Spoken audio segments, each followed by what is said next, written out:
एक बार मुझको ऑफिस के काम के चलते शिमला जाना था। वहां पहुंचकर मैंने ऑफिस का काम निपटा लिया।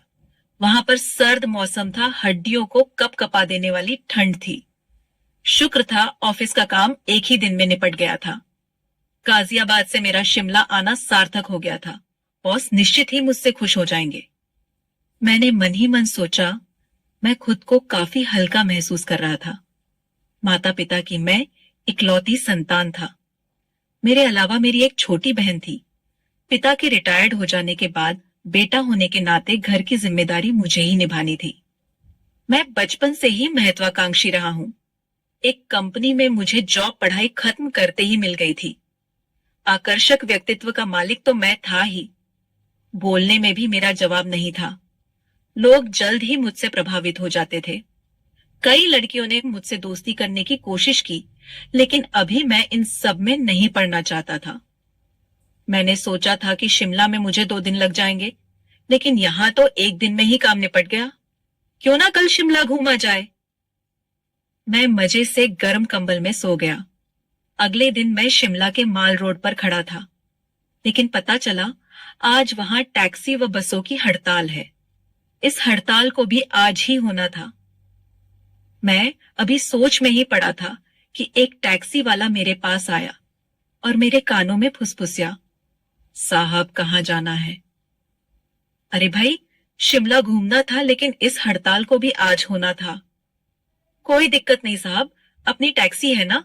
इस हड़ताल के चक्कर में अपनी वॉट लग जाती है सर जी। हम आपको घुमाने ले चलते हैं, लेकिन आपको एक मैडम के साथ टैक्सी शेयर करनी होगी, वो भी शिमला घूमना चाहती हैं। आपको कोई दिक्कत तो नहीं? ड्राइवर बोला। कोई चारा भी तो नहीं? चलो कहाँ है टैक्सी? ड्राइवर ने दूर खड़ी टैक्सी के पास खड़ी लड़की को इशारा किया। मैं ड्राइवर के साथ चल पड़ा। हेलो, मैं समीर गाजियाबाद से। हेलो, मैं मयूरी कानपुर से। मैडम, आज शिमला में हम 2 अनजानों को टैक्सी शेयर करना है। आप कंफर्टेबल तो रहेंगे ना? थोड़ा अनकंफर्टेबल लग तो रहा है, पर कोई बात नहीं। इतने छोटे से परिचय के साथ गाड़ी में बैठते ही ड्राइवर ने बताया, सर, शिमला से लगभग 20 किलोमीटर दूर चंडीगढ़ जाने वाली रोड पर शांत और खूबसूरत जगह है।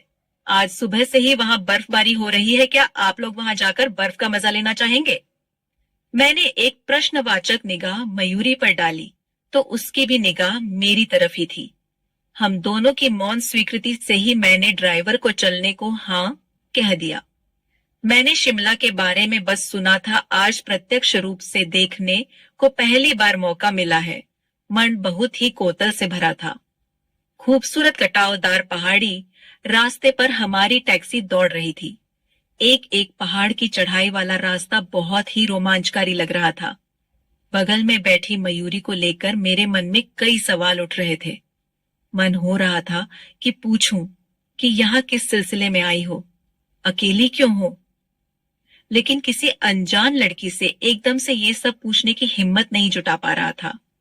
मयूरी की गहरी बड़ी बड़ी आंखें उसे और भी खूबसूरत बना रही थी। ना चाहते हुए भी मेरी नजरें बार बार उसकी तरफ उड़ जाती। मैं और मयूरी बीच बीच में थोड़ा बातें करते हुए शिमला के अनुपम सौंदर्य को निहार रहे थे। हमारी गाड़ी कब एक पहाड़ से दूसरे पहाड़ पर पहुंच गई पता ही नहीं चल रहा था। कभी कभी जब गाड़ी को हल्का सा ब्रेक लगता और हम लोगों की नजरें खिड़की से नीचे जाती तो गहरी खाई देखकर दोनों की सांसें थम जाती। लगता कि जरा सा चूक हुई तो बस काम तमाम हो जाएगा। जिंदगी में आदमी भले ही कितनी भी ऊंचाई पर क्यों ना हो, पर नीचे देखकर गिरने का जो डर होता है, उसका पहली बार एहसास हो रहा था। अरे भाई साहब, धीरे जरा संभल कर, मयूरी मन तोड़ते हुए बोली। मैडम, आप परेशान मत होइए, गाड़ी पर पूरा कंट्रोल है मेरा। अच्छा सर जी, यहाँ थोड़ी देर के लिए गाड़ी रोकता हूँ। यहाँ से चारों तरफ का काफी सुंदर दृश्य दिखता है। गाड़ी से बाहर निकलते ही हाड़कंपा देने वाली ठंड का एहसास हुआ। चारों तरफ से धुएं जैसे उड़ते हुए कोहले को देखने से लग रहा था मानो हम बादलों के बीच खड़े होकर आंग मिचोली खेल रहे हो। दूरबीन से चारों तरफ नजर दौड़े तो सोचने लगे कहाँ थे हम और कहाँ पहुंच गए।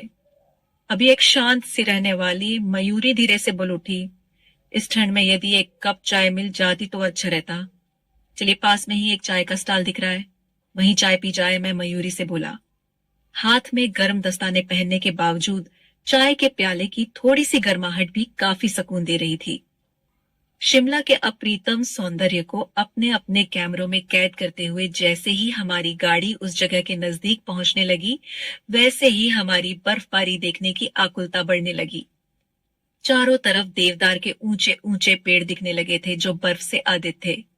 पहाड़ों पर ऐसा लगता था जैसे किसी ने सफेद चादर उड़ा दी हो। पहाड़ एकदम सफेद लग रहे थे। पहाड़ों की ढलान पर काफी फिसलन होने लगी थी। बर्फ गिरने की वजह से कुछ भी साफ साफ नहीं दिखाई दे रहा था। कुछ ही देर में ऐसा लगने लगा मानो सारे पहाड़ों को प्रकृति ने सफेद रंग से रंग दिया हो। देवदार के वृक्षों के ऊपर बर्फ जमी पड़ी थी, जो मोतियों की तरह अप्रिय आभा बिखेर रही थी। गाड़ी से नीचे उतरकर मैं और मयूरी भी गिरती हुई बर्फ का भरपूर आनंद ले रहे थे।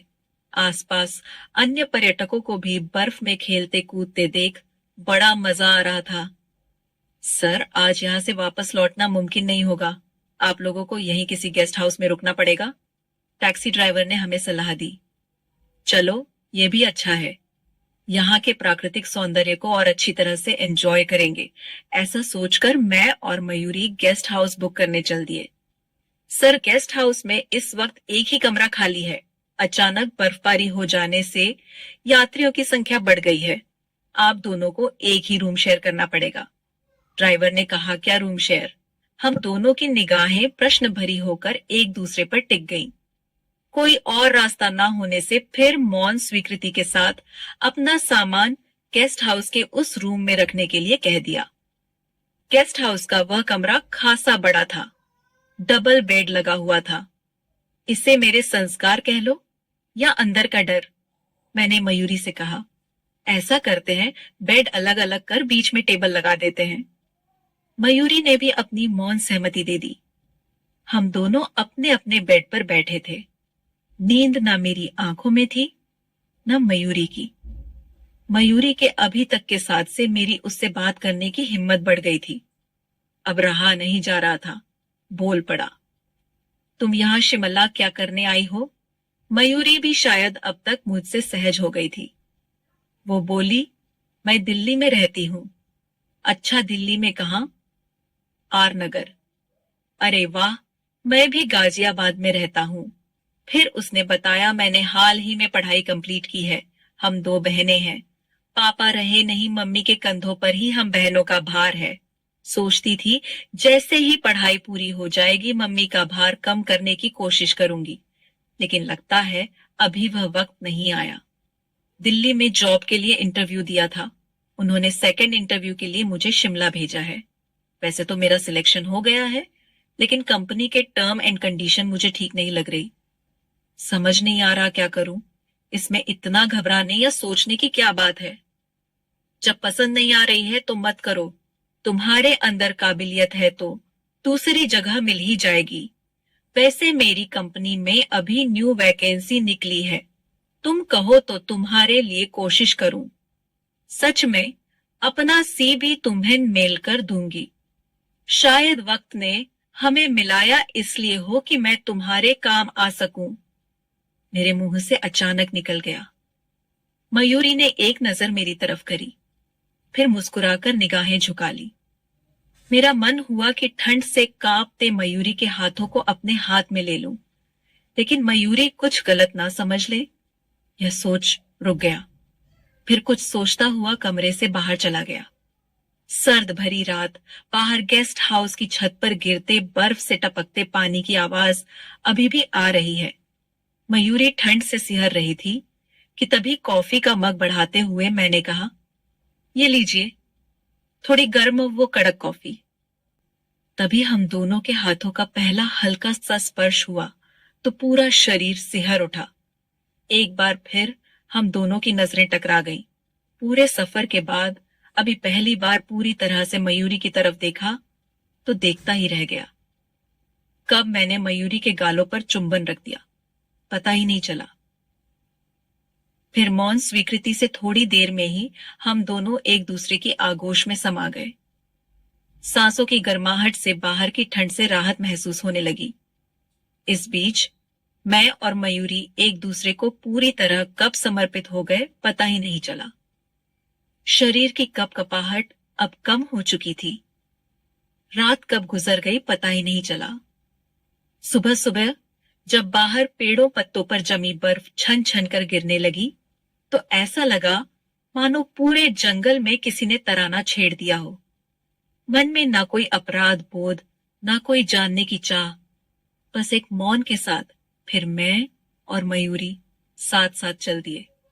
तो दोस्तों, यह थी आज की कहानी।